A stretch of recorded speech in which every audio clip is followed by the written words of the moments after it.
I think. Oh my God, something worked. Okay. Yeah, g'day Oh, everyone. what a day. Nothing has worked today, so if this works, then I'm going to be thrilled. Yeah. Yeah, technology, it can go either way, right? Right? Hmm. Usually the other way.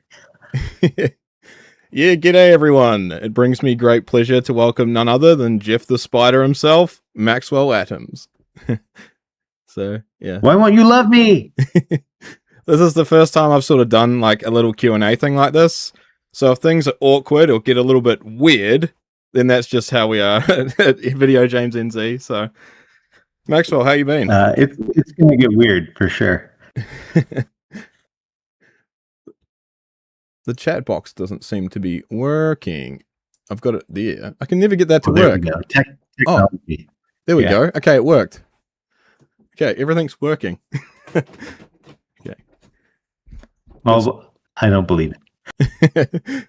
So yeah, I was this is just going to be like a little Q&A thing, and eventually we'll wrap up, and you can like drop whereabouts people can find you and stuff like that. So Whoa, whoa, whoa. Nobody said we were going to wrap up. yeah, it's going to be I thought this was going to be an ongoing thing. My new life. I'm not sure how much time you have, so I don't want to like go into your schedule or anything. So, Probably 10 years. I don't know. I try to live healthy, but we'll see. depends if you had babies yet, your eggs. Yeah. So, what cartoons did you used to watch growing up? Pretty much all of them. My sister and I would wake up at like 6 a.m. every Saturday morning and start with the Smurfs and take it all the way to the after school specials around 11 o'clock. So yeah, we would watch everything from Strawberry Shortcake to that was her show more than mine, to Transformers, which was mine more than hers. Gummy bears, all of it, everything. Uh, Mostly, I was into the Looney Tunes and the Hanna-Barbera cartoons. I think back then. Oh, nice. Those are awesome. Um, Ash Ash fan girl Lisa asks, "Hey Maxwell, I'm curious, what state or region of the US would you say that Ennsville is located in?" Um, Oops. so my whole thing with Billy and Mandy was they were kind of as weird as they were, quote unquote, generic kids. So they don't have last names, and I never put Ennsville like in a state or a place. So it's somewhere, but even I don't know where. That's awesome. Yeah, because I was wondering that as well, but yeah. So sort of did any animators inspire you, and if so, which ones? Yeah, I mean, yeah, like I was saying, it was all. I mean, pretty much all of them. Yeah, I love the old Hanna-Barbera cartoons. Those guys inspired me. It was very cool to be able to hang out with them while they were still around. Yeah. All the way up through really the sort of animation renaissance of Disney with Andreas Deha and yeah, all the sort of classic animators, Chuck Jones. Oh, nice. Yeah. Yeah. Oh, that's awesome. Yeah. I quite like the old Hanna-Barbera stuff too. Like, Yogi Bear. I grew up with Flintstones, all that. The Hmm. Jetsons. Yeah. Atomant's another one that not many people talk about nowadays. Yeah, he showed up a couple times in Jellystone, which is sort of the Hanna-Barbera reboot that I worked on with C.H. Greenblatt. It was on. Maybe it still is on HBO or whatever they call HBO now. But yeah, he had a minor part in that. But I do remember Adamant. Yeah. Yeah, he's great. Um. So, sorry. Do you have any good memories or cool stories about working at Cartoon Network? Yeah. Yeah. Yeah, there are. I mean, I was there for.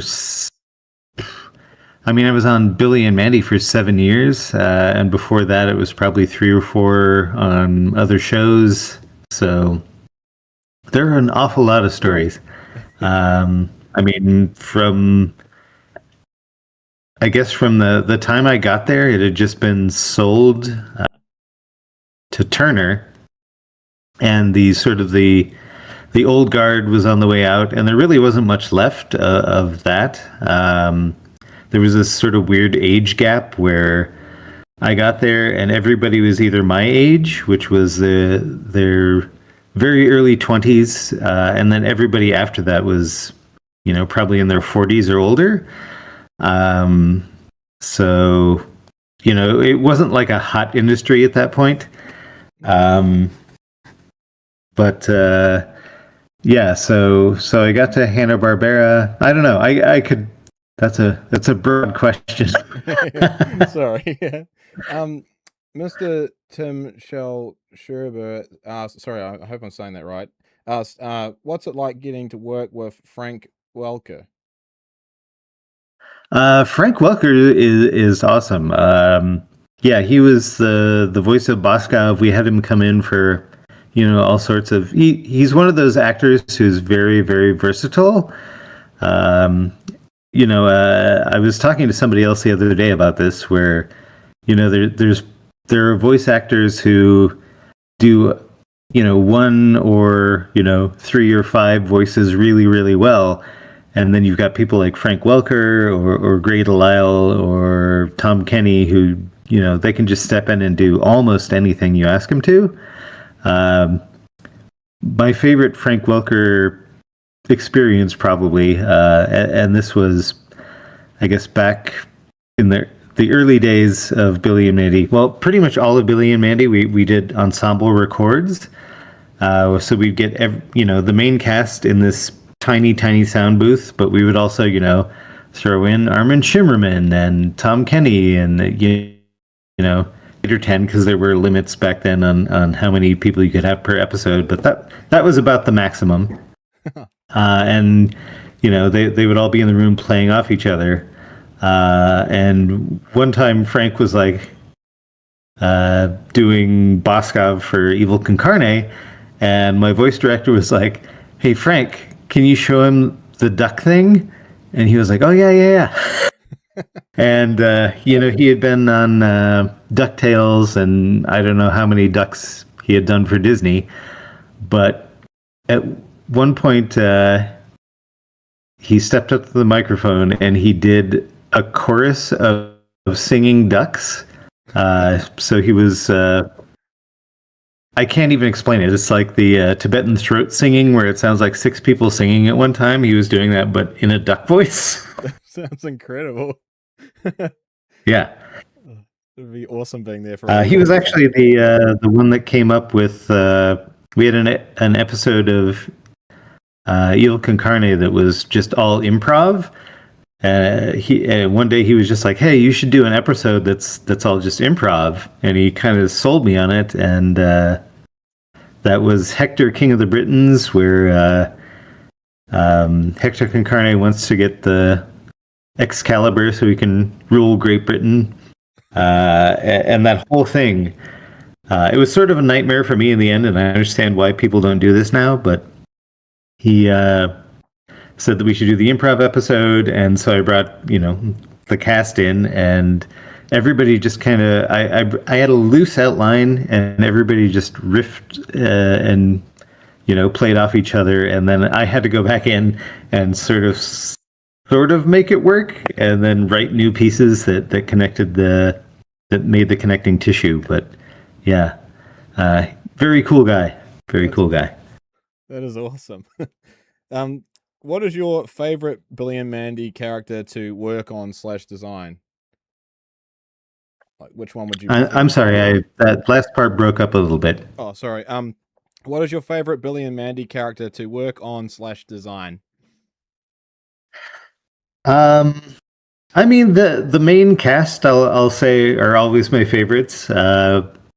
I spent so much time with him. But beyond that, I mean, probably I have a really hard time picking favorites with anything, and they do change from day to day. But right now, I'm going to say Haas Delgado, just because he evolved. The whole show kind of evolved over time as I learned what I was doing, and I learned to draw the characters, and I'd like to think I got better as time went on. But just Haas, the idea that there's this guy who just originally started off as a riff on Snake Plissken and Ash Williams merged together. This guy that just fights monsters as a vocation or a passion that just keeps running into freaky stuff and getting limbs chopped off, and his hair goes white on the sides, and yeah, I don't know. He's a lot of fun, and Diedrich Bader, the voice actor, lent a lot to that.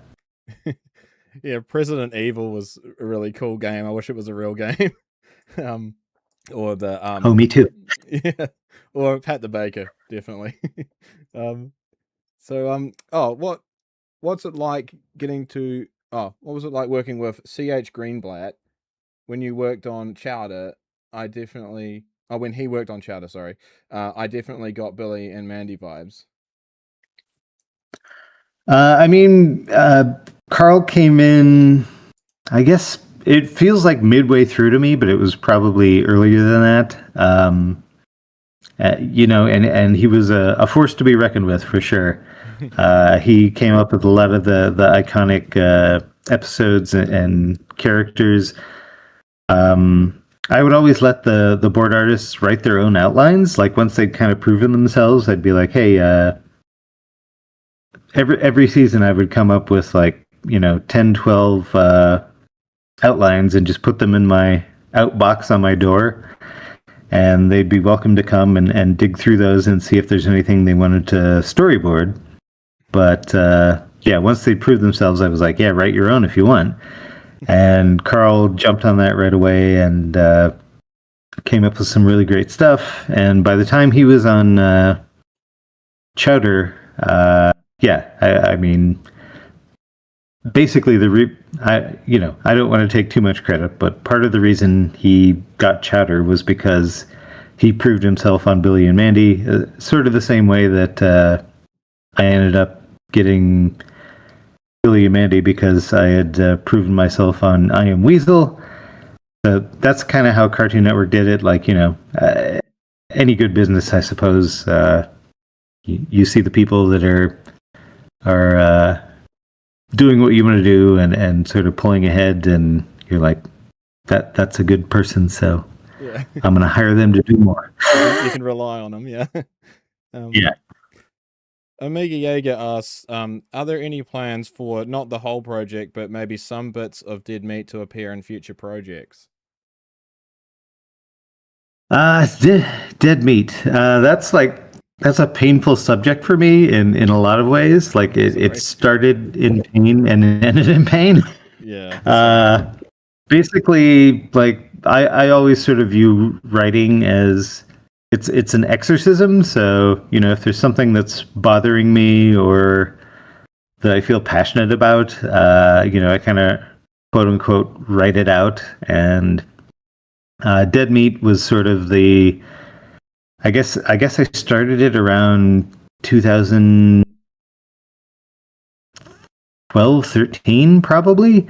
The idea started coming to me that it had been an awful long time since anyone had done a post-apocalyptic movie. That was back then.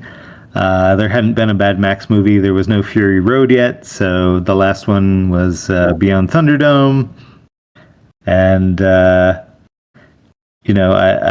had always wanted to work with puppets, so I wrote that. And I'm blanking out. What was the question? I've drifted off. It was is there any chance that not the whole project of Dead Meat, but parts of it may appear in future projects? Sorry, man. Yeah. So no, that's my bad. I got wistful. But yeah, I basically it was sort of a time that was like the beginning of like the fake news era, and Mhm. like the world in general kind of felt like it was falling apart to me. And on top of that, my own personal life was sort of falling apart. I had gotten into a relationship where I felt like I was, in love with someone, and it hadn't panned out the way I wanted it to. So it was just sort of We've all been there. general misery. Yeah. Yeah, and when I wrote it, I was like, well, I'm just going to kind of take that out on the page and basically do things that I couldn't do on Billy and Mandy. Just the stuff that scared me and the stuff that felt gross or weird, and More edgy stuff. just Yeah. kind of an exorcism. So, yeah. Uh, I totally understand that. but yeah, so I did it, and then I went on Kickstarter, and I sold it on Kickstarter. But basically, I sort of undersold it, and at the time I had a business manager that was like, yeah, just do this, and if you don't get the numbers you want, like you can go out for a second or third round, which I felt gross about already. So basically, it ended up where I succeeded at the Kickstarter, but it wasn't really enough to get it done properly. So I had to, and I don't want to abuse people or No. have them work without pay. So a lot of it just fell on me to do. So Yeah. for it turned out about 7 years, I just went and dug myself a hole Yeah. Oh, that's where basically, I was doing storyboards, and I was making props, and filming stuff, buying equipment, and I got people involved here and there where I could, but I didn't want to exploit anyone. So basically, end of the day, I drove myself crazy.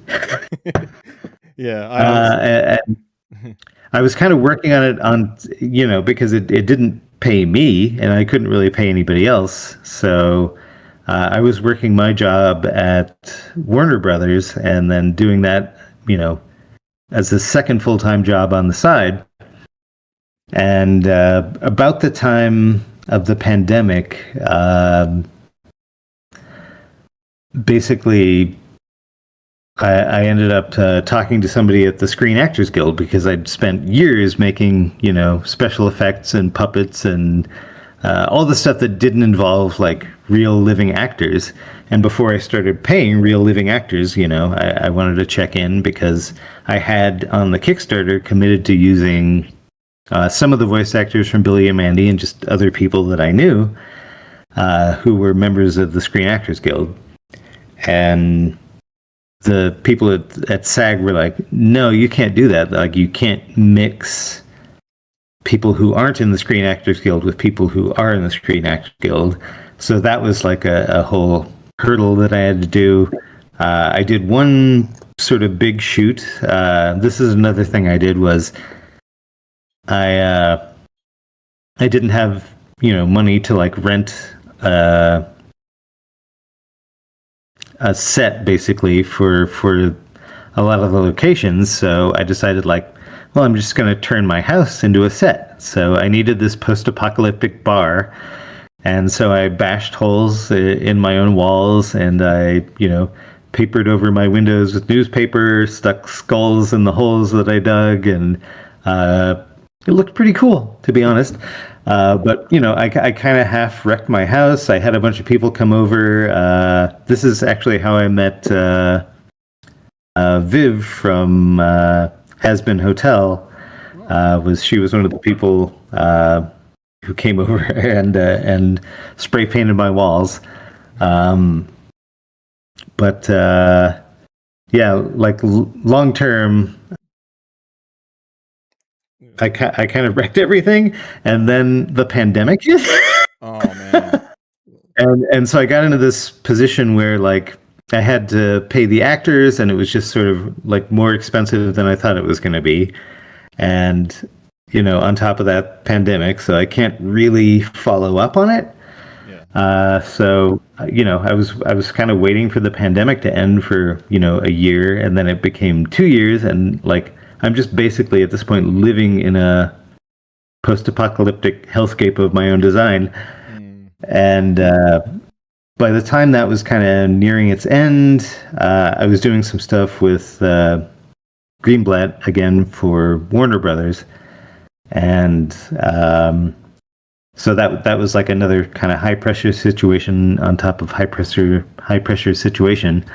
And eventually, I just was like, this is too much. I gotta pull the plug. So I pulled the plug, and I felt bad about it, and refunded as anybody who asked for it on Kickstarter. I refunded their money, and basically ended up with this half-finished project that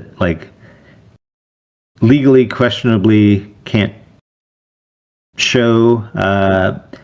And there's ways around it, but at this point it's just it's driven me mad, so I'm not sure it'll ever come to fruition.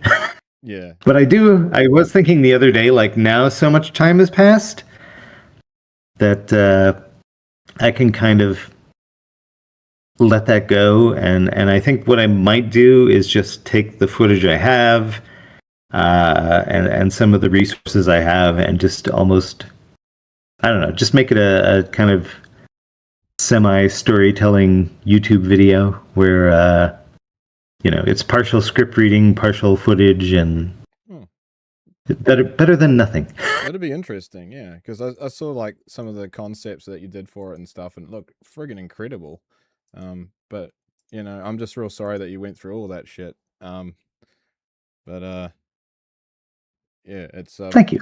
It's sort of but you grow every time you do something like that. Sort of scaring the shit out of me, in all honesty, with game design as well. It's sort of I want to have something there for people to actually see, that so they know what they're getting. I've never been one to kind of sort of be like, oh, you guys just fund me and I'll make a game, I promise. Because I know that happens a lot with the indie game industry.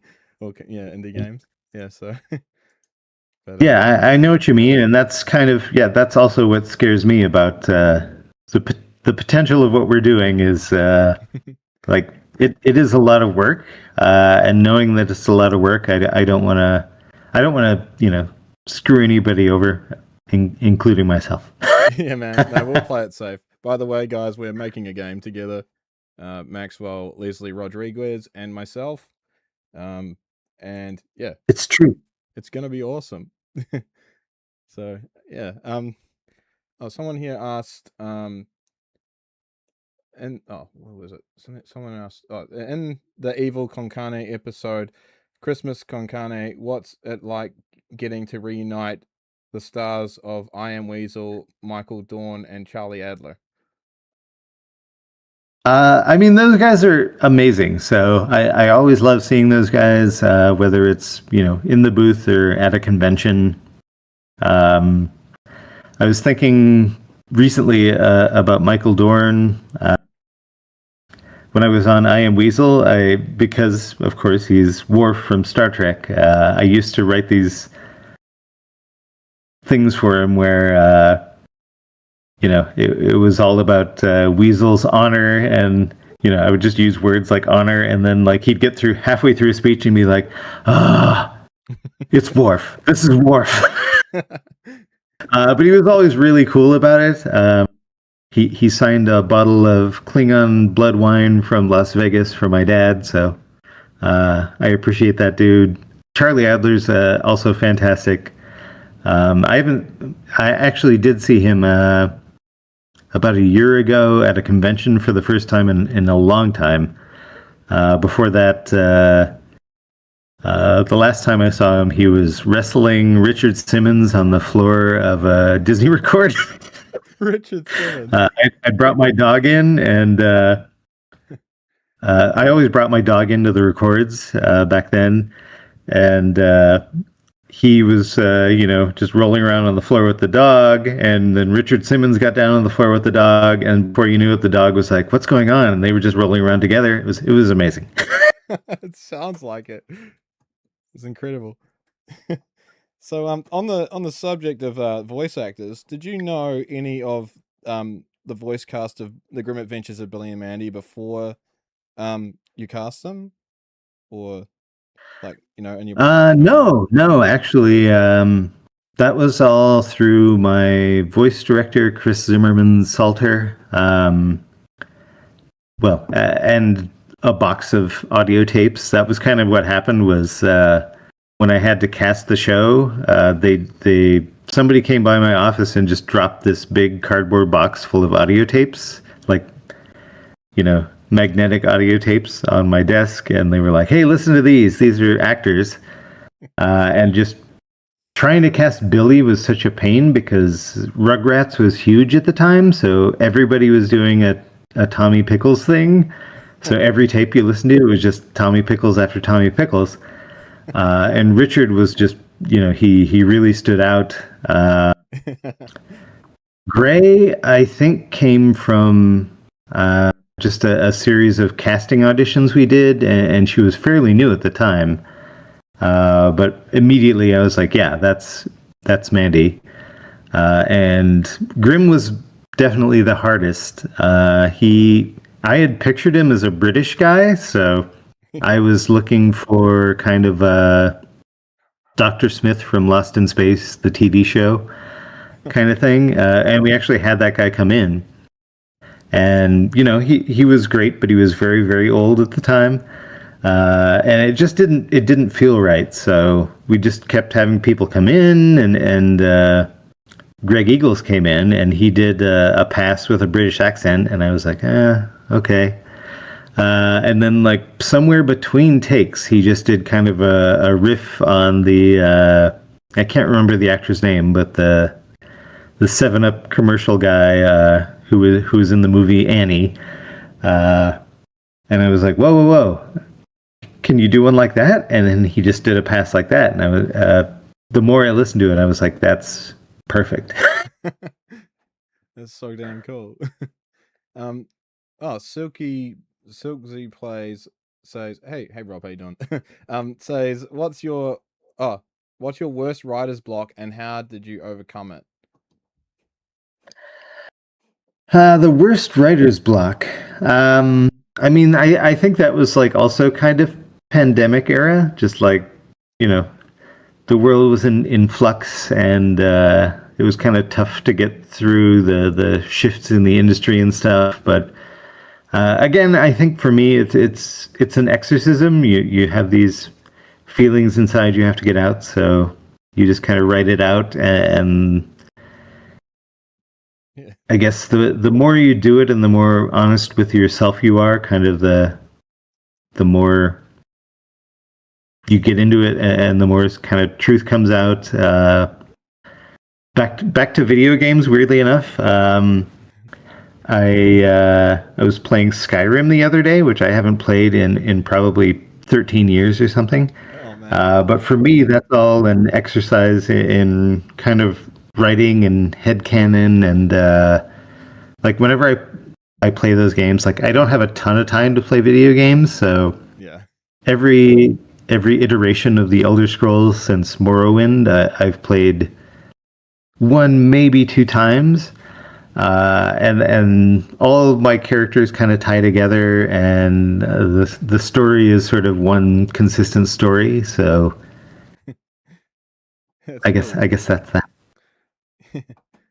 Any game consoles you grew up with? And what games did you play when you were younger? Okay, when I was really young, my dad got Pong.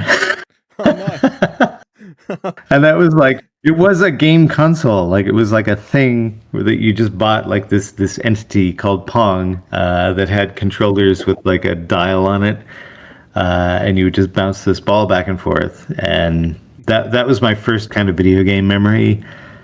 After that, it was in television, which was a very early game console with very primitive graphics. So my sister and I would play that, and one night we left it on, and because we left it on overnight, it died. Oh, uh, jeez. and beyond that, my dad got a computer, like I can't remember maybe it was just IBM, maybe that was just the entire brand of it, but we had Frogger on a tape drive, like an audio tape drive. You would stick an audio tape into this drive, and it would load up, and you'd play that. So I was on from the very beginning, I guess, because that's how old I am. But yeah, Nintendo, GameCube. My friend had a Neo Geo and a PlayStation early on, so we'd play that. I got an Amiga in late high school, so played Shadow of the Beast. Oh, nice. Yeah, old school. It's a weird thing. Is that like video games are like booming at the moment, even though the animation industry's gone to the pack. But like, it's crazy that video games are still like, you know, kicking butt. Yeah. What's it like writing, producing, and directing Happy Halloween, Scooby Doo? And which scenes did you co-write and co-direct for Scooby Doo, The Sword, and the Scoob? Okay. I mean, I love Scooby Doo, so that was a lot of fun for me. Yeah, Happy Halloween was great. I had a lot of freedom on that. Sword in the Scoob, there was a lot of stuff that was already kind of locked down because Warner Brothers didn't want to spend more money than they had to. So there had already been a script written, and there had already been a number of storyboard pages that had been done. So it was kind of my job to go into. Basically, the people who had been working on that went to work on the Scoob feature animated film and had left this behind. So I had to kind of go in and figure out what parts to keep and what parts not to, and how to make a story out of what had been left behind. And I had actually written an entirely different script for it because I was like, well, maybe I can sell Warner Brothers on this idea that basically I wanted it to be more sort of British than it was, and they had trouble casting the part of King Arthur, so I wanted to sort of write a more, I guess, comedic version of it. But I'll say in answer to the question that I touched every scene, but to the degree which I touched them, went from almost not at all to a whole lot. Oh, I see. And anything can happen within that time. Yeah. Yeah, I mean, I feel like working in TV, like Billy and Mandy, you get, if you're going to do the Hellraiser episode, you're going to do the Hellraiser episode or the Flintstones episode, and that's kind of the only shot you get at it. So I felt like that with Scooby-Doo. Like, if you're going to do, British King Arthur Scooby-Doo, like, let's get a lot of British in there, and let's get a lot of King Arthur in there. My version had Mordred, which didn't show up in the final version. But it's you kind of have to navigate your way through what you want to do as opposed to what the studio is willing to do. Executive notes, it's all give and take. So, with neurodiversity, because you're neurodiverse just like myself, I was just wondering, what's it like? Like, how do you deal with the pressures of work, like deadlines, and like how do you manage your own well-being and anxiety regarding that, like without getting overwhelmed? And like, I suppose like waiting to hear back from a pitch, that must be like, do you kind of get used to that after a while, or do you just sort of are you anxious, or I don't know? I mean, yeah, I of course I'm anxious, but Yeah. I guess I had the advantage in some ways of not knowing what the F was going on for most of my life. So I used to go to work at Billy and Mandy at Cartoon Network. I'd get up at 6 in the morning. Do my morning business. Get into work by 7:30. Get as much work as I could done between then and whenever 9 or 10, whenever anybody else started rolling in, because I knew they were going to start talking to me. And the rest of the day was just sort of management. But back then I was just like, oh, I got to talk to people. But yeah, it's I'm lost in my own thoughts now. It happens. It happens, man. Yeah.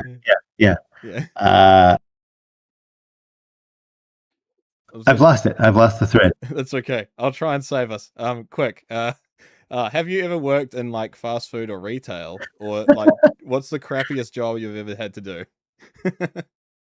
Well, speaking of fast food, I did work at Burger King for a very short time.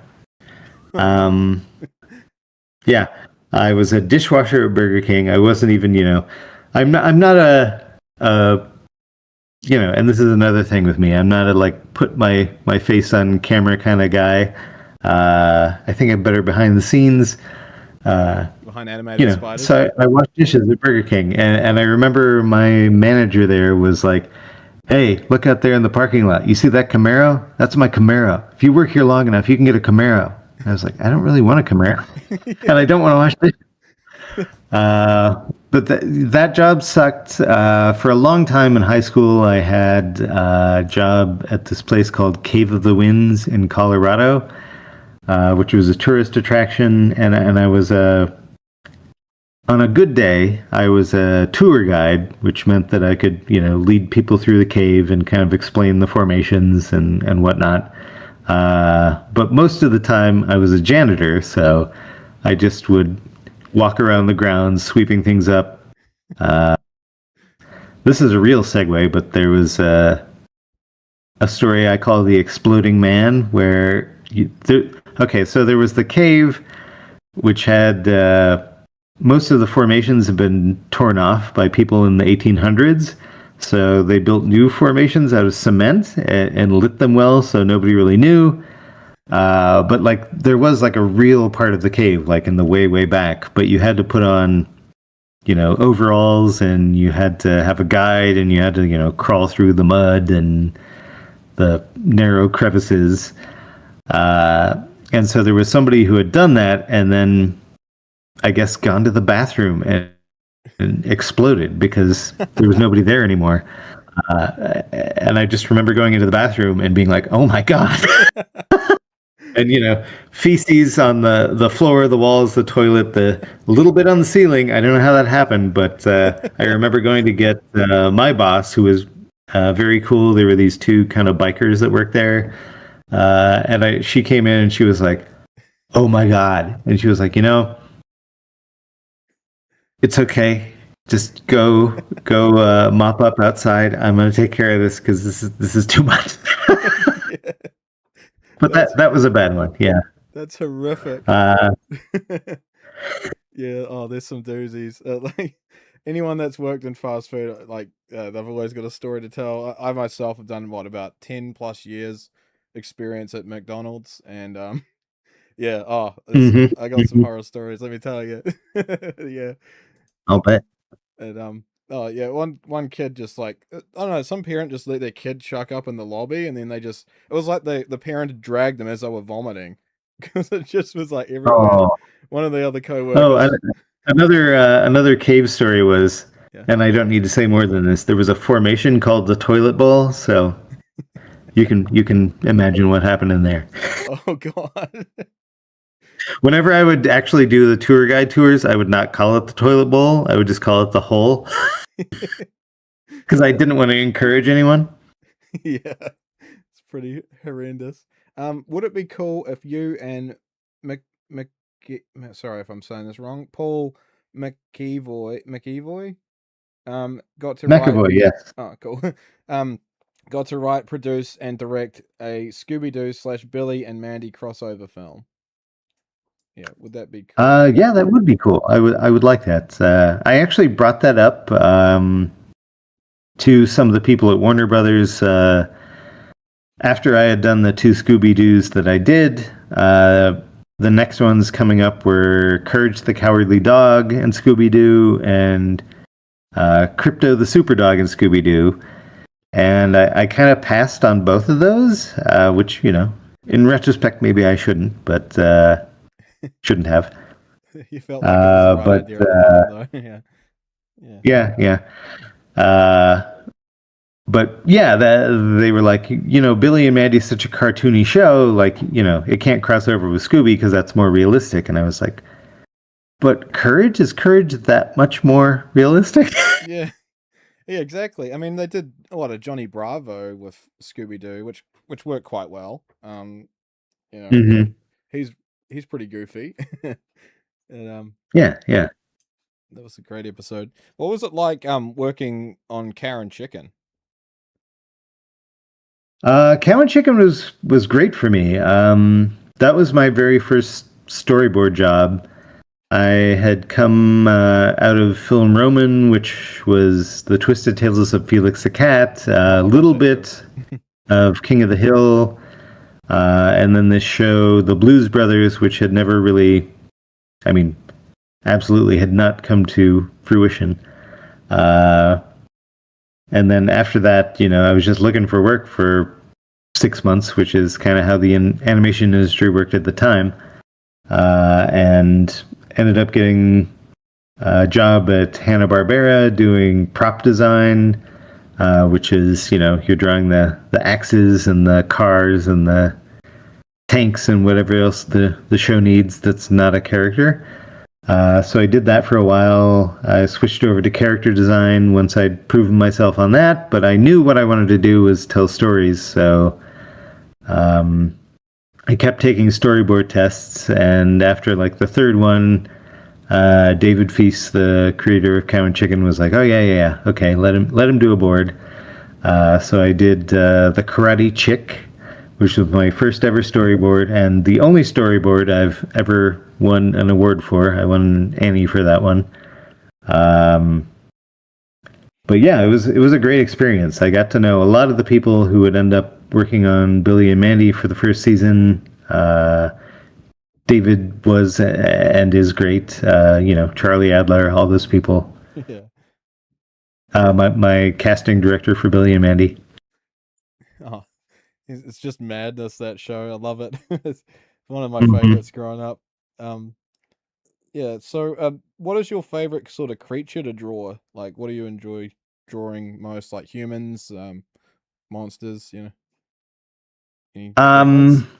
Monsters are always fun for me. That's kind of how Billy and Mandy started. Was when I was a kid. My dad. I don't even. I got to talk to him at some point, but he had a Dungeons and Dragons, like a bunch of books, and he had a spell book and like these drawings he'd done and miniatures and stuff. So he was playing with somebody. I don't know who. But like, the monsters in the monster manual fascinated me, and I was always sort of partially excited by and partially terrified by monsters, and just, I guess at that point just violence and weirdness in general. I used to fast forward past the Nazis' heads exploding in Indiana Jones. I was a sensitive boy. But at the same time, I love these things, and I remember coming up with this sort of skeleton character as a kid, and eventually that kind of translated into Grimm. Nice. Yeah. So, oh, sorry. I'm just sort of trying to figure out what ones I've asked already. I don't want to go over the same ones. That's the same ones. It's all right. just I'll answer them in a different way. an infinite stream where we just go over the same stuff. Two old men just rambling, eh? Right. um, oh, what is the process of pitching a television show? There we go. There's a new one. I mean, these days it's very different from what it was. Like these days, it's just there isn't one.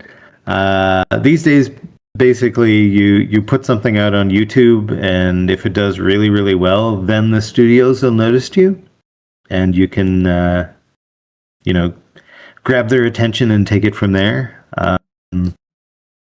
But back when I started, it was common to come up with a pitch. You'd make a pitch Bible, which is this document of indeterminate length, but as short as you can possibly make it, and make it concise and thorough. And then you bring that around to different studios, and you get up in front of the executives and try to sell them on it. And that's kind of how it went back then. Now it's much more sort of the has-been hotel model, where you do it all yourself, and if you get 1,000,000 views, then somebody's going to listen to you. But if you don't do that, then there aren't a lot of other outlets. Yeah. So Silky asks, what's one story you haven't shared but have what's one story you haven't shared but have never had the chance to? Yeah. So The story I haven't shared, but let's see. I don't know. My mind immediately goes to scandalous stuff, but on my YouTube channel, Mr. Warburton, the creator of The Kids Next Door, was telling a story about how when we moved into the Imperial Bank building, which was it was the mall where they shot Fast Times at Ridgemont High. That was kind of the intermediate Cartoon Network location for a little while. But there was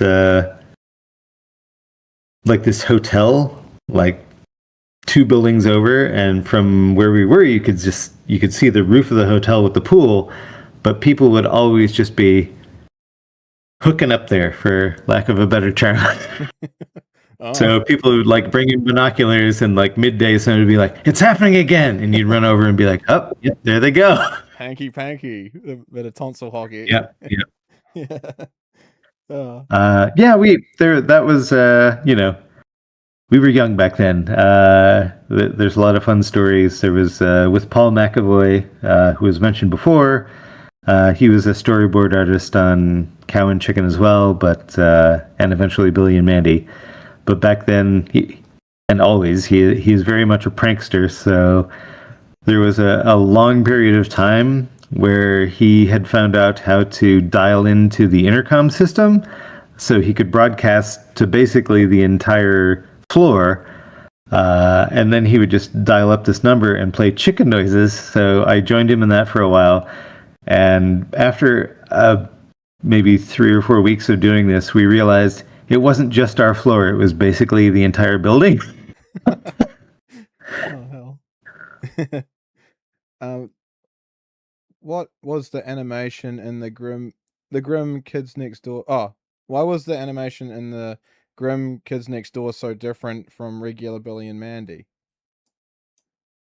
That actually is because it was the Kids Next Door team doing it.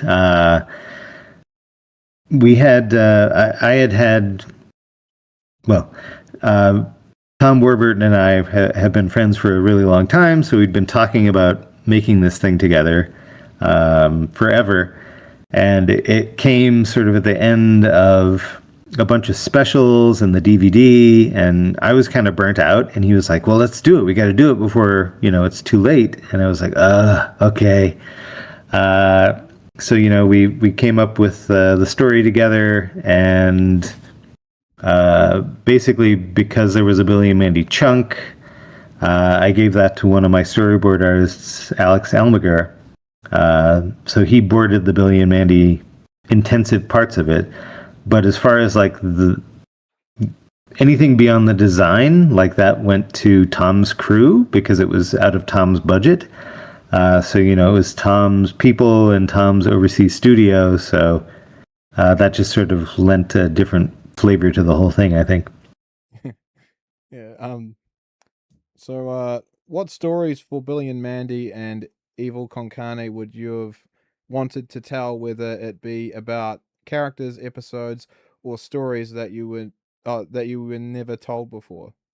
Um, so, have you got any sort of ideas that you had there that I guess that you never got to? It never happened again. Yeah, yeah, Um, by the time I got done with Billy and Mandy, I was kind of done in that we'd been doing it for 7 seasons, and I kind of felt like I was ready to do something new, and I didn't really want to look back. But as time has gone on, Billy and Mandy was satire, so the world has changed and culture has changed, and there's so much more new stuff to make fun of that yeah, I think it would be fun to kind of go back and revisit those characters in a new context. And I've pitched a couple things to Cartoon Network, which no longer exists in any real sense. yeah, Uh, but yeah, like for a long time, I was kind of like, yeah, I want to do something new, and now I still want to do new things, but I definitely feel like there's room in the world for teasing other things in a Billy and Mandy way. I mean, yeah, for gosh sakes, there was the Irwin Thanos a couple years ago. Like, we never touched the Marvel universe. Harry Potter, heck, the Lord of the Rings movies were kind of even new back then. I don't think we really addressed all the Star Wars that was going on at the time. There's so much more of that. Yeah, it's a different world now, and it needs to be teased. yeah, yeah. Exactly. I love satire humor. Um, Frolic here asks, oh, I think that's the one I've just read out. Sorry, I just sorry about that. No worries. Right, hang on, we'll get one. Um, right, hang on, we're getting it. Oh, what was it like working on back to video games again? What was it like working on the Grim Adventures of Billy and Mandy video game for the GameCube/Wii? That was I think the actual Billy and Mandy video game, what I call the actual Billy and Mandy video game, um, which is the fighting game, right? Yeah, like Yeah, like I was super lucky to work on that because I kind of started, weirdly enough, my career in video games when I was in college. For the entirety of the time I was in college, I was working on this adventure game called Captain Adonis, which was sort of in the vein of things like King's Quest and Space Quest and Full Throttle. But it had full screen animation, which at the time nobody had done. And it was sort of a really crude version of, I guess, almost Flash, where you'd have to draw just like point by point, and lines connected the points, but you could make a picture. So I just spent this what seemed like an eternity doing this video game, and that's actually where my first season writer Gord Zajac came from. He was on that game, or it was actually 3 games with me, and that the studio that was making it in our final year, I don't even really know what happened, but from what I gather, one of the guys that owned the studio got into a fight with another guy that partially owned the studio, and basically they were just like, okay, it's over, we're done. And I was like, what? And nothing kind of came of it, which sucked, but damn. I've lost the thread again.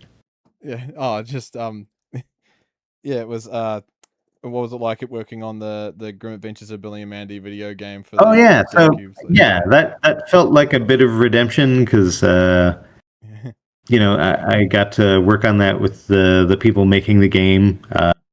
in a more intimate way than I have on any other sort of tangential Billy and Mandy project. But yeah, I got to write dialogue. I got to draw the character poses, the loading screens, and basically when they came in, they were like, "Hey, like this is we don't have a lot of money, we don't have a lot of time, so like, are there any games that you like that we can kind of base this off of?" And in the Imperial Bank building where we worked, there was not much, but there was a hot dog and a steak, and there was this arcade, and in the arcade we would go during lunch and play Power Stone. I don't know if you even know what that is now. Yeah, it's for the Dreamcast as well, right? Yeah, but it was sort of in the same vein, this like fighting game. So I was like, that's kind of what I want. Like I want like this fighting game where basically you can fight the enemies, but because it's Billy and Mandy, like you can also fight each other. So yeah, it was a lot of fun just getting to dive into that. There was like, I think I remember you saying to me that there was going to be another character in there as well. Was it Jeff the Spider? I think you told me that potentially he could have been in there, but was kind of cut because they'd have to do. Yeah, he was one of the last ones to go because he had an entirely different skeleton. So they would have had to do a whole new animation set. Poor Jeff. Poor Jeff. Oh, sorry. I'm laying eggs everywhere. Yeah. Why won't you love me? Yeah. Any rejected ideas when developing the Kids Next Door / Grimm crossover? No, by that point, I think both Tom and I were, kind of top of our game, and we knew what Cartoon Network was going to accept and what they wouldn't, more or less. And yeah, it was pretty smooth, that one. Oh, that's cool. Is there any other ones on the chat? Just checking. We're scanning through here. 7 seasons. I thought. Oh, okay. Right. I'll go back to the other list I got here. Sorry, this is what you come here for, the professionalism. The right? B list. Oh.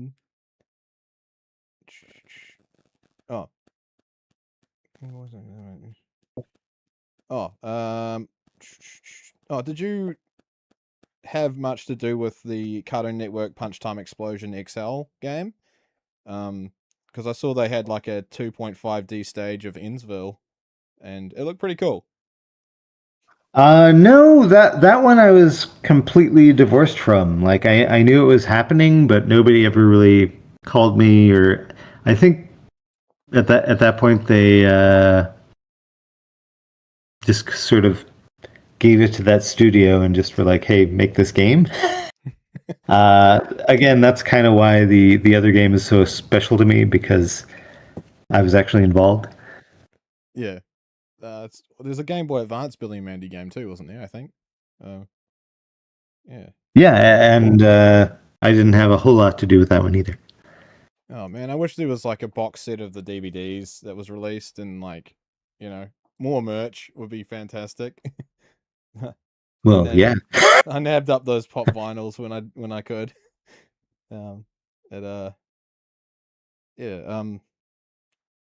What do you think it would take for Hollywood to get back into animation again? That's a big question. Sorry. Money, I guess. Yeah, I think the state of the industry, it's a result of a lot of overlapping things. Like the first, I guess, impact I felt was the pandemic, because everybody had to figure that out, and where people worked and how they worked. I was confused. And by the time we got done with that,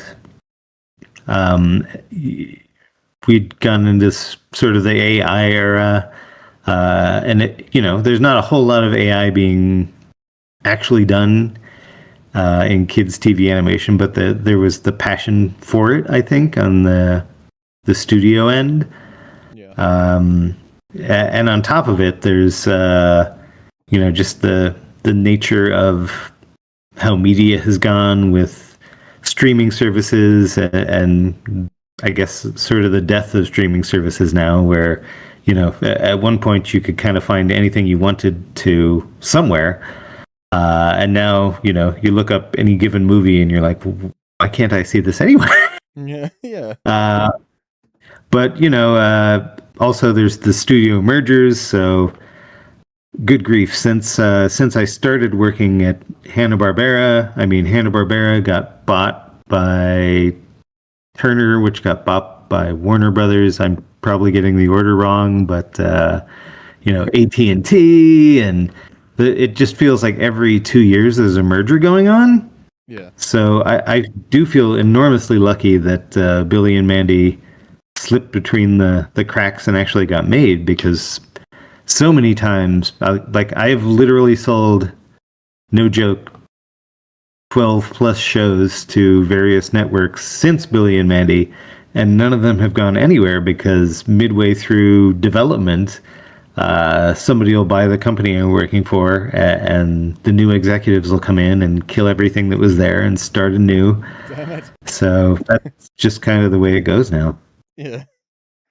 Oh man, it's unfortunate. So do you think? Here's a big question. So can voice actors, animators, and musicians really be replaced by AI, or do you think there will always be still a place for authentic love of the craft? I think both. Yeah. I do think there's going to be a lot of AI stuff and a lot of AI slop and a lot of stuff that no longer feels like slop, but probably is still slop, Yeah. as far as AI goes. Absolutely. But yeah, I think I think eventually there will be sort of a trend back toward human-made art, and probably, strangely enough, like sort of grotesque or weird human-made art. Just stuff that AI won't necessarily be on top of immediately. Where it goes very long term, I'm thinking gray goo. We're gonna gray goo ourselves.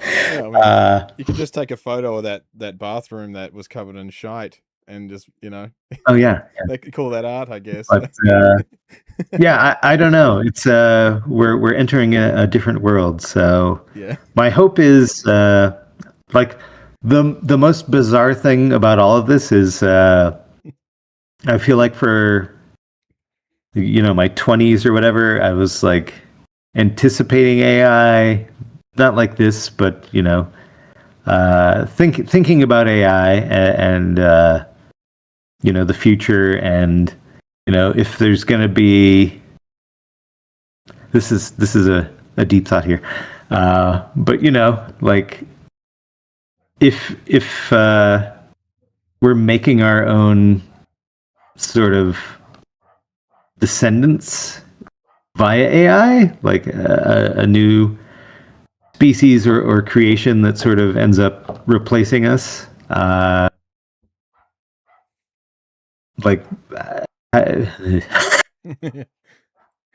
this is too deep for even me right now. But yeah, like for a long time, I thought about AI, and I was like, yeah, if this is gonna happen, like, how would it happen? And you'd have to have machines that are, basically trying to kind of replicate humanity and what humans do. And in order to do that, you'd have to know all about humans, and you'd have to be kind of recording everything they do, and et cetera, et cetera. Yeah. And I thought about it, and I was like, yeah, that's what would have to happen. Yeah. Maybe that's what's going to happen. But I didn't really think about the impact of what that was until fairly recently, when it actually started happening. Yeah. So yeah, I don't know where it's all going, but right now it makes me sad. It used to make me sort of curious and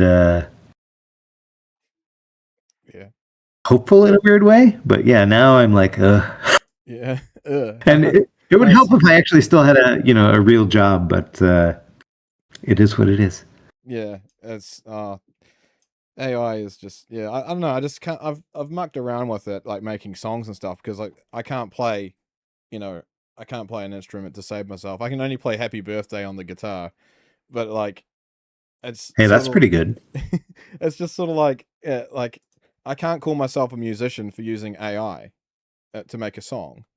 So it's kind of like, how can someone Hmm. call themselves an artist for using AI? Like it's kind of like, I don't know. Is that controversial? Probably. I don't know.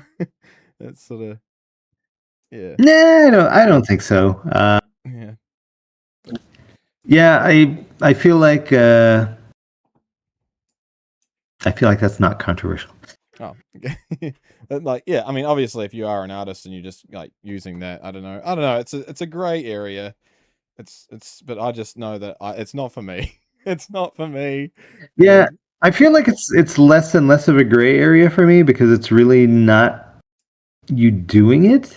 Like yeah, you can have the thoughts and come up with a concept, but I feel like if it's the machine doing the work and the machine,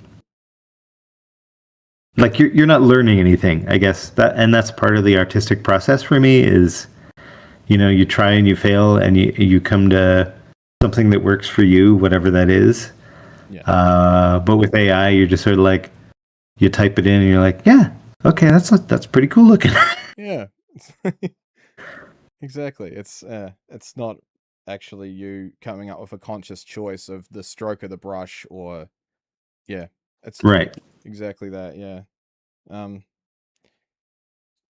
Yeah. What else have we got here? Have we got any more questions in the chat? Let's have a gander. All right. I haven't missed anyone. I hope I haven't. Sorry if I have. um. Let's see. Oh. I miss you all. Yes, Jeff the Spider. um. Oh, whoops. I've already read that one. Okay. I'm all over the place. Sorry. Uh. Oh, were there certain things you wanted to do in your shows, but higher management said no? Yeah, of course. Like every now and then, you kind of learn what the network wants and doesn't want, and you sort of play to that, or I don't know, you kind of have to justify your position and argue with them at some point. But uh, what immediately comes to mind, and maybe this isn't the greatest example, is there's an episode of Billy and Mandy where Grim gets sick, and because he's already dead, he becomes alive.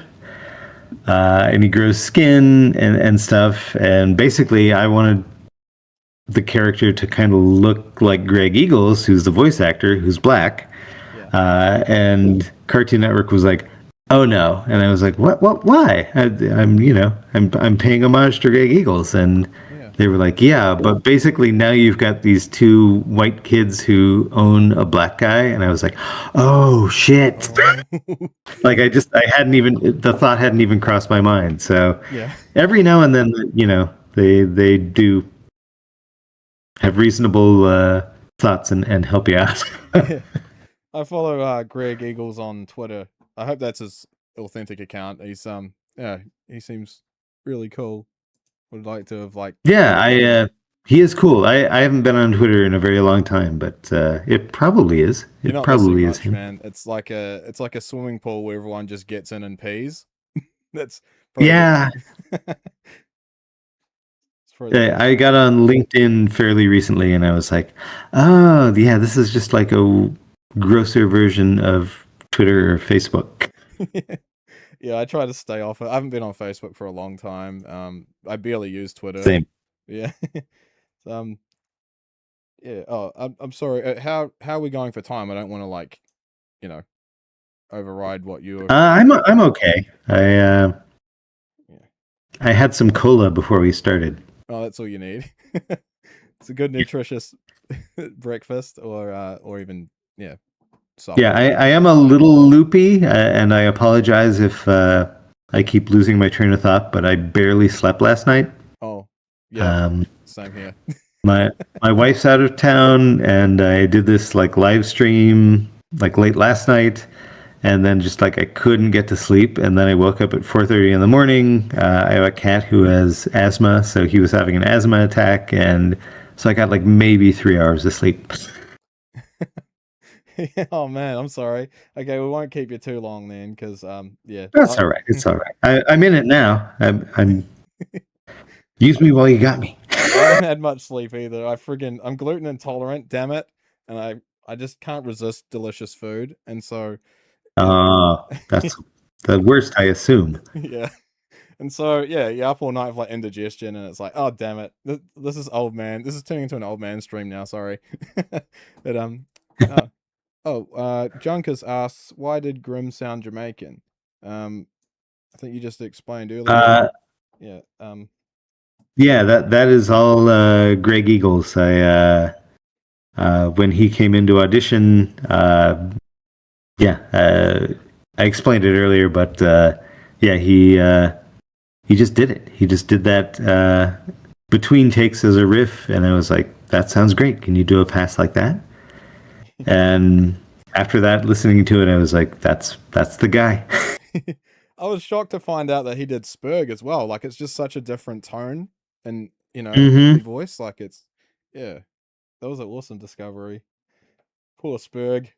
I would Yeah, like it's to. always Mhm. that's one of the really cool things is over time you get to know what the actors can do, and between takes or even outside a session, they'll just say something in a certain way, or they'll do a voice that you haven't heard before, and you'll be like, I gotta use that. Yeah, it's incredible. So it would be really awesome just sitting there listening to a recording session or something. It just it'd be Mhm. great. Um, oh yeah, do you have any like a favorite fast food joint? If so, which one? And what do you get there to numb your pain? For me, it's and I'm sorry if you don't feel this way. It's Taco Bell. Oh, I've never actually been to Yeah. Taco Bell. We've got one here. Um, I've never been. it's not proper Mexican food, but it satisfies an itch, I guess. Just even a bean burrito. Um, like for whatever reason, I'm not into like the super complex stuff like the crunch wraps, but yeah, just tacos and burritos and quesadillas. Oh, quesadillas. I'm easy do that way. I used to live actually at the very beginning of Billy and Mandy. I lived 3 doors down from a Taco Bell, and we used to joke about installing a pneumatic tube where they could just launch burritos into the apartment. It's an awesome But idea. yeah, we spent way too much time there. Oh yeah, I'm a sucker for McDonald's. I like my gourmet burgers. Like, I'm a burger freak. Like, I just love burgers. That's the hardest part Are about. there gourmet burgers at McDonald's? No, no gourmet burgers. Like going Oh, to okay. like a restaurant or something and getting one. I quite like that. They've got a restaurant about an hour and a half away from here called Stumpers, and it's really like they do this delicious chicken burger with like cranberry sauce, and oh my god, it's so good. But Nice. when I'm really wanting to just numb my pain, I just get like a Mac Attack combo, two Big Macs, large fries, and sometimes I get like a peach iced tea, whatever. Hmm. Just yeah.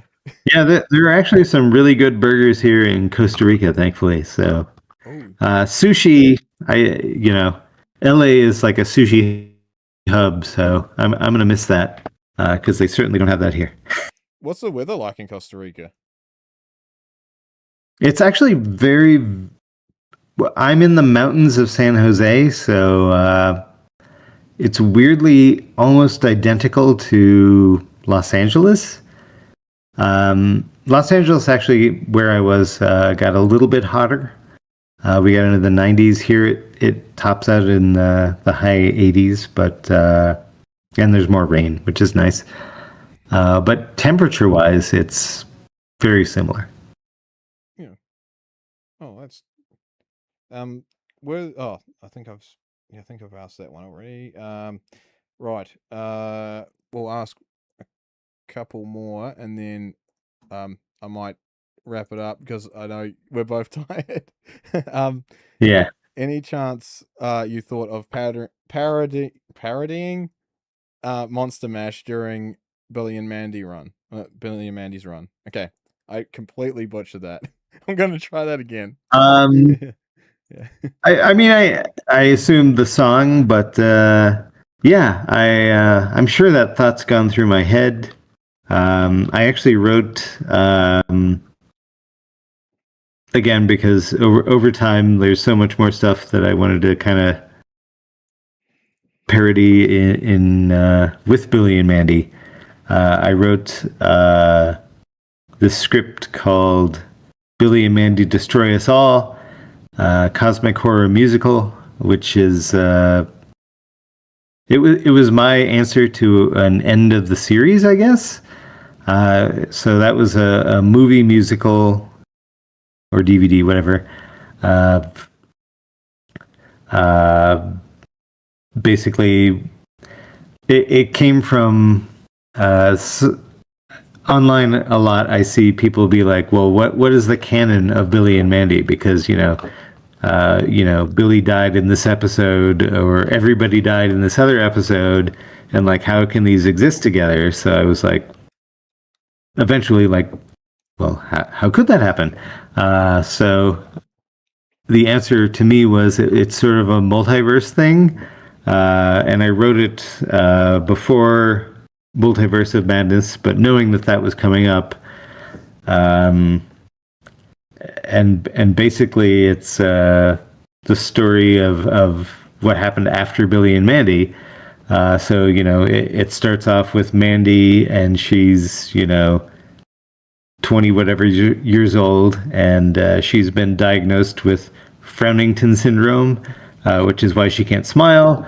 And she always thought that it was her willpower and her presence that made that possible, but it's actually a medical diagnosis. So she's kind of pissed about it. This is a reflection of my own experience with autism. But on top of it, there's this entity called the Edgelord, who lives on the edge of time and space, and he's the Grim Reaper of the multiverse. So if there's an unresolvable paradox in the multiverse, he just reaps the entire universe. And what has happened is, because Billy and Mandy are friends with the Grim Reaper, they've caused this paradox that just keeps happening. So this guy has to just keep, reaping different universes because of them.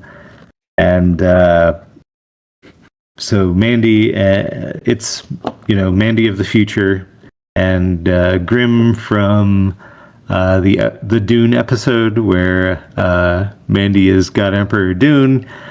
So he's 10,000 years in the future, and then Billy, who's just a generic weirdo Billy from any given universe, and they have to go on this adventure to kind of stop this guy from destroying all these universes. Junkus asks, how did the idea of the episode Little Rock of Horrors come about, especially the song Brains? Good question. So when I was in my 20s, I was a contrarian. And a kind of a weirdo. Like I would just try to dress and I guess behave in interesting ways that I thought would provoke people.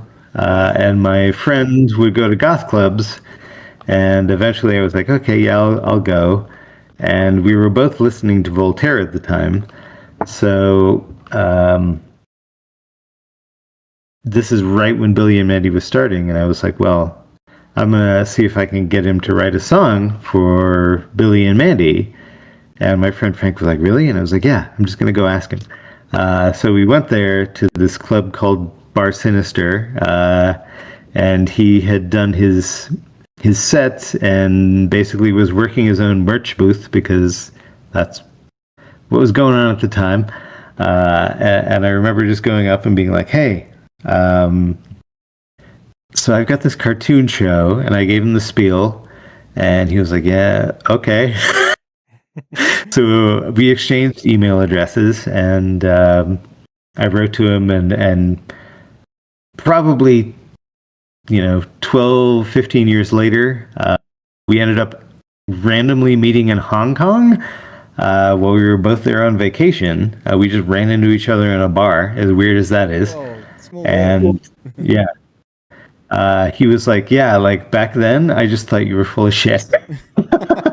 And I don't blame him because, like, I didn't even really have the show yet. But basically, it turned into he had a couple albums he'd put out himself at that time. He's also an animator, so before that, he was doing animation in New York, and we just kind of hit it off. And so basically, I was like, this is kind of the episode I want to do. It's about, and it was sort of Little Shop of Horrors inspired. So I was like, there's this meteor from outer space, and, it sucks people's brains out and turns them into zombies. Do with it what you will. So he wrote the song and then gave me the song, and I storyboarded to the song. And it was a fun, kind of great collaboration. After that, he had me do a guest spot on his Teddy Bear comic, and after that, I had him come back to do some of the music for Billy and Mandy's Big Boogie Adventure. We worked on the Vampire internet series together. He's a great guy. I love that guy. That's awesome. Yeah, I was gonna say, because he was. Did he animate the vampire? No, but he's the voice of one of the main characters. Oh, cool. Oh, that's awesome. All right. Final question. And then we should probably wrap it up. Before we both have it, nap time at the. I could go all night. I could do this all day. Just smash back some energy drinks or something, or coffee. That's a bad idea. What projects are you working on? Intrusive thoughts. Oh, what's that? Sorry? I said intrusive thoughts. Intrusive thoughts, yeah. What projects are you working on nowadays, and where can we find you to keep up to date? Well, those are very good questions. Right now I'm forging my YouTube channel, so you can find me on YouTube. I am Maxwell Adams 666, no relation, without the no relation. I am also starting on a comic. I don't know where exactly it's going to end up. I'm doing it in the Webtoons format, so there's a couple of outlets, but that I'm just starting on. And that's called the Upward Expedition, which is about goblins who live on level 33, and that's their entire universe. They've never known anything but that for probably thousands of years. And then one day, one of the first goblin scientists discovers that there's a tube that goes upward. So they're going to pursue that to the mythical land of Topside. I'm also working on a video game with this feller right here. Oh, really? Video James NZ. That sounds awesome. Which I have also not done squat for. No, I understand you're busy, man. We're in the very early stages, but I am very excited about it. It's I feel like the stuff we've got going is pretty cool so far. Oh, good. Yeah, because I was just like, I wanted you to know I was serious about doing it, not like someone that's like, oh, yeah, I'll let you do all the I work. know, yeah. I think to be honest online, what scares me is the same thing that scared me about dead meat. Mm. Is just it's so much work, and I don't want to get into the same position again where I'm failing to deliver. So Yeah, I've been a little bit gun shy, but yeah. I don't have a whole lot else going on. So I'm very excited to get into this and get going. Don't worry, man. Your worst fear is my worst fear as well. Like your horror's hand Yeah, is my horror's yeah, hand. I Yeah. know. So yeah, I don't want to lead people on and be like, yeah, guys, we need funding. Just give us all the money, and like we may or may not, cough up a game for you. Like we want to have something there Hmm. for you to actually see and know that it's coming. Like it needs to be almost pretty much at completion, and we just have to put the final touches before before we Hmm. start asking for anything. So Yeah. yeah, so I'll leave a link to your Patreon, because that's also, oh, did I jump the gun? Okay, you can also find them on Patreon. It's And true. It's true. yeah, and also yeah, I'll leave a link to his YouTube channel, so it like in post, and yeah, you can find that in the description. So Well, since we're doing this thing, I will also leave a link on my YouTube channel to this, and you're probably going to get more questions, and we can do another one of these in the future. groovy. That sounds cool. Groovy. Yeah. Yeah. Um any closing statements, Jeff? Why won't you love me, Dad? I just want to be loved. All right. Thanks for watching, everybody, and thanks for asking questions, and yeah, hope to see you all again soon.